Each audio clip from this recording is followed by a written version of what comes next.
আপনি বলছেন যে ওই উত্তরপ্রদেশের মুসলিমদেরকে কচু কাটা করে কাটছে, আপনি বলছেন ওই মিয়ানমারের মুসলমানদেরকে কচু কাটা করে কাটছে, আপনি বলছেন যে অমুক জায়গার মুসলিমদেরকে হত্যা করে দিল, অমুক জায়গার মাদ্রাসা ভেঙে দিল, অমুক মাদ্রাসার মসজিদকে চূর্ণ বিচ্ছিন্ন করে দিল, অমুক জায়গার গোরস্থানের উপর বুলডোজার চালিয়ে দিল, তো তাদের মসজিদ মাদ্রাসা ভাঙবে না তো হিন্দু ভাইদের মন্দির ভাঙতে যাবে?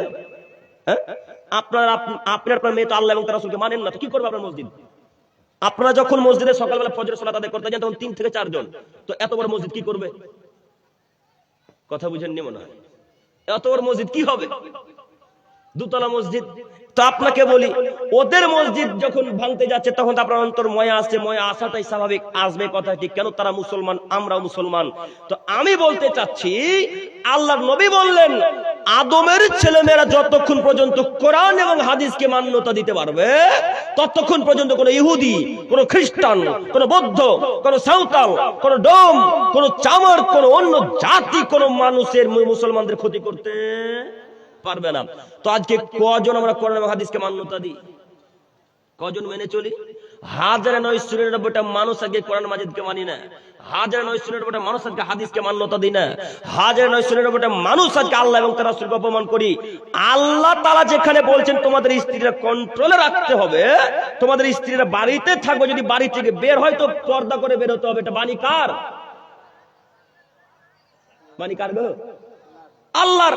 তো আল্লাহর বাণীকে আপনি অমান্য করে চলবেন আর আল্লাহ আপনার হেফাজত করবে, এটা কেমন মানাচ্ছে? কথাটা তো মানায় না, কেমন কেমন লাগে।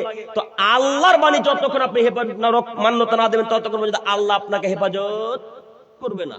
অতএব আমি আপনাদেরকে অনুরোধ করে বলতে চাচ্ছি, আজকের পর থেকে আল্লাহ এবং তার রাসূলের কথাকে অক্ষরে অক্ষরে মান্যতা দিতে পারবো না ইনশাআল্লাহ? পারবো ইনশাআল্লাহ? ইনশাআল্লাহ। যদি জাহান্নামে যেতে না চান তো স্ত্রীকে কন্ট্রোল করেন, স্ত্রীকে নিয়ন্ত্রণ করা লাগবেই লাগবে, নইলে স্ত্রী যদি জাহান্নামে যায়, বাধা যদি না দেন তো আপনিও জাহান্নামে যাবেন।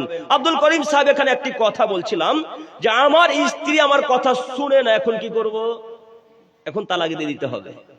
তো স্ত্রী আপনার কথা কিভাবে শুনবে? আপনি যে স্ত্রীর ভাড়ুয়া, আপনার স্ত্রী যা বলে তাই শুনেন। অথচ নীতি হয় এমন ছিল, স্বামী যা বলবে স্ত্রী তাই শুনবে। আল্লাহ বলেন রাজুলু কাওয়ামুন আলান নিসা, পুরুষদের অধিকার নারীদের চাইতে বেশি, তো পুরুষ নেতৃত্ব দিবে নারীর উপরে, গ্রামের মানুষের উপরে। তো এখন আমরা বাড়িতে দেখছি নারীরা নেতৃত্ব দিচ্ছে, তা আল্লাহর বিধান মান্যতা দেওয়া হলো? এই যুবক ভাই, তোমাদেরকে বলছি, দেখো এদিকে, আল্লাহর বিধান মান্যতা দেওয়া হলো? কই আল্লাহর বিধান মান্যতা দিলেন? আল্লাহ বলে নেতৃত্ব দিবে পুরুষ, এখন বাড়িতে নেতৃত্ব দিচ্ছে নারী। যত চাবি কাঠি টাকা পয়সা সব স্ত্রীর হাতে। তো এখন এর কথাই উঠতে হবে না, বসতে হবে না, তো কার কথাই উঠবেন বসবেন?